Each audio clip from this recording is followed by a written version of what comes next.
नमस्कार। भारत में कई ऐसी लड़ाइयाँ हुई हैं, बहुत बड़ी बड़ी लड़ाइयाँ हुई हैं, जैसे महाभारत, कलिंगा की लड़ाई आदि। ये जो लड़ाइयाँ थीं, इनने भारत का इतिहास ही बदल दिया। उनमें से आज मैं आपको पानीपत की लड़ाई के बारे में बताने जा रहा हूँ। पानीपत की 3 लड़ाइयाँ हुई थी, उसमें से मैं आपको प्रथम लड़ाई के बारे में बताऊंगा। प्रथम लड़ाई जो थी ये बाबर और इब्राहिम लोदी के बीच में हुई थी। बाबर जो थे वो अफगानिस्तान में एक शहर था फरजाना, उसके प्रिंस थे। फिर उसके बाद जब उनने जब काबुल पे हमला करके काबुल को हासिल कर लिया, तो फिर उनने सोचा कि भारत बहुत ही वेल्दी देश है, हम उस पे हमला करते हैं।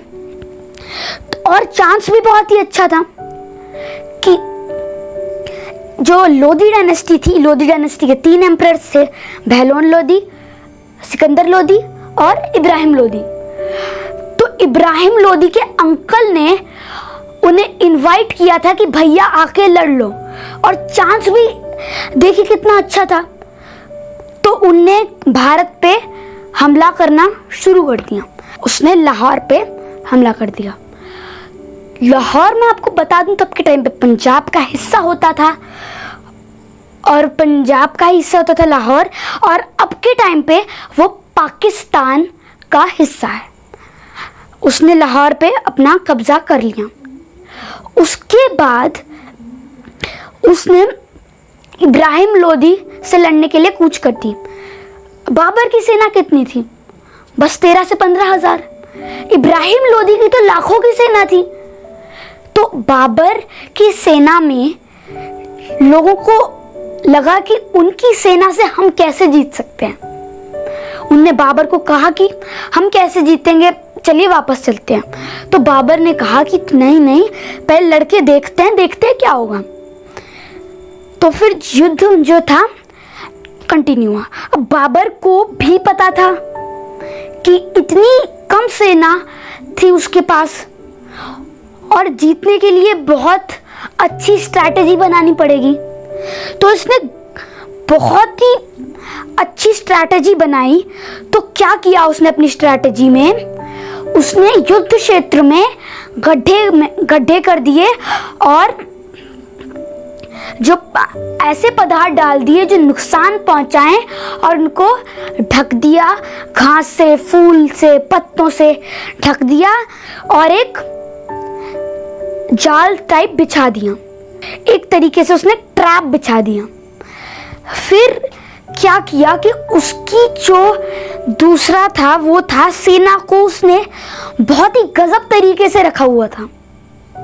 आप अभी स्क्रीन पे देख सकते हैं कि उसमें आपको एक मैप दिख रहा है। मैंने आपको वो इसलिए दिखाया है ताकि आप इमेज द्वारा इसे अच्छे से समझ पाएं। तो अब आप देख सकते हैं, सबसे पहले हम बाबर की सेना को देख लेते हैं।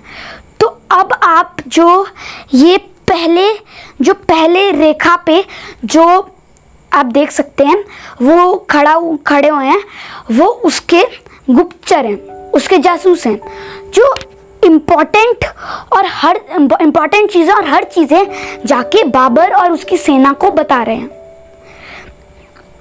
और जो अब बाबर बीच में खड़ा हुआ है, आप देख सकते हैं, और उसकी सेना है। तो अब हम आ जाते हैं इब्राहिम लोदी में। तो इब्राहिम लोदी की सेना में उसने सबसे पहले लड़ाकू एलिफेंट्स रख दिए। उसका ये कहना था कि वॉर एलिफेंट्स जो होते हैं वो तबाही बहुत ज़्यादा मचा देंगे। हाँ, ये तो सही बात है कि जो वॉर एलिफेंट्स है वो बहुत ज़्यादा तहस नहस कर देंगे, पूरा बर्बाद कर देंगे। लेकिन वॉर एलिफेंट्स अगर आउट ऑफ कंट्रोल हो गए तो फिर उनको संभालना मुश्किल हो जाएगा और वो खुद की सेना को भी बर्बाद कर देंगे। तो उसने एक तो ये सबसे बड़ी गलती की। और अब आप देख सकते हैं इब्राहिम लोदी बीच में ही खड़ा था और उसकी सेना थी। तो अब युद्ध जो था वो कंटिन्यू हुआ, शुरू हुआ युद्ध।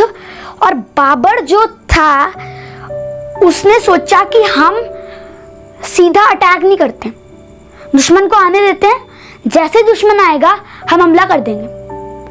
फिर इब्राहिम लोदी ने हमला किया। अब इसने क्या किया, ये डायरेक्ट ही चला गया लड़ने के लिए, कुछ वेट नहीं किया। अब क्या हुआ कि आपको मैं एक बहुत इंटरेस्टिंग फैक्ट बताता हूं कि तब सबसे पहली बार तब तोपखानों का इस्तेमाल हुआ था और वो बाबर ने यूज किए थे तोपखाने, और वो सबसे पहली बार यूज हुए थे। तो अब उसकी सेना जो थी वो आगे बढ़ी। तो जब वो आगे बढ़ी तो जो उसने ट्रैप बिछाया था उसमें जाके जो हाथी थे, उसकी सेना थी, वो जाके उसमें गिर गए। तो अब क्या हुआ कि उससे सारे गिर गए। अब बाबर जो था उसका ये ट्रैप काम आ गया और अब इब्राहिम लोदी के मन में ये एक डर पैदा हो गया कि ये क्या हो रहा है, अब हम आगे कैसे बढ़ेंगे। बहुत कंफ्यूजिंग हो गया था समझने के लिए। फिर जब तोप खाने चले, अब तोप खानों को देखकर वो आश्चर्यचकित हो गए कि भाई हमने तो ये पहले कभी देखे ही नहीं है, ऐसी चीजें तो हमने दुनिया में कभी देखी ही नहीं है। अब जब तोप खाने चले तब क्या हुआ कि जो हाथी थे, हाथी के कानों में जब वो आवाज भड़ करके लगी तो हाथी हड़बड़ा गए और वो किसी भी दिशा में भागने लग गए, आउट ऑफ कंट्रोल हो गए। जैसा कि मैंने आपको बताया था कि अगर हाथी उसके आउट ऑफ कंट्रोल हो जाते तो वो बहुत ही ज़्यादा बर्बादी मचा देते, उसकी सेना की कोई बर्बाद कर देते। तो यही हुआ, तोपखानों की आवाज़ से उनके कान हड़बड़ा गए और वो इधर उधर भाग लग गए और आउट ऑफ कंट्रोल हो गए वो। इससे इब्राहिम लोदी की सेना पूरी तरीके से बर्बाद हो चुकी थी। वो आउट ऑफ नंबर हो गया था, कुछ भी नहीं कर सकता था वो, हर जगह से अब वो फंस चुका था, तो उसे सरेंडर करना ही पड़ता। अब जो उसके मिलिट्री कमांडर्स थे, सेनापति थे, जनरल्स थे, उनने उससे कहा कि सुल्तान इब्राहिम लोदी आप अब चले जाइए, आप यहाँ से भाग जाइए, हम सरेंडर कर देंगे, हम अब अगली बार इन पे हमला करके अच्छी तरीके से ऑर्गेनाइज करके फिर से युद्ध करेंगे। लेकिन इब्राहिम लोदी नहीं माना, उसने कहा कि नहीं।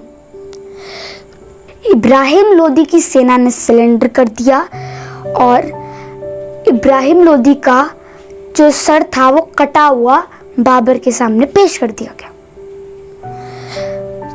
तो रिजल्ट्स ये निकले कि बाबर जीत गया और इब्राहिम लोदी ने इतनी बड़ी बेवकूफ़ी की। और क्या था कि मैं आपको बताना चाहूँगा कि बाबर जो था वो जिस भी जंग में जाता था और जीतता था उसमें वो एक माउंटेन जो था, एक माउंटेन टाइप सा बना देता था सारे सैनिकों के सर काट के।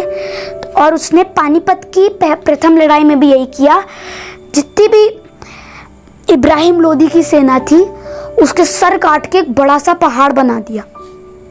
तो ऐसे हुआ था मुगल एम्पायर का भारत में इस्टेब्लिशमेंट और इब्राहिम लोदी, जो उसकी डायनेस्टी थी, लोदी डायनेस्टी, वो उस युद्ध में पूरी बर्बाद हो गई और लोदी डायनेस्टी का एंड हो गया। तो आशा करता हूँ आपको मेरा ये वीडियो अच्छा लगा हो। इसे अधिक से अधिक शेयर कीजिए ताकि हर कोई पानीपत की प्रथम लड़ाई के बारे में जान सके। Thank you. हमारे वीडियो को लाइक कीजिएगा, चैनल को सब्सक्राइब कीजिएगा और अगले वीडियो के लिए वेट कीजिएगा। Thanks for watching.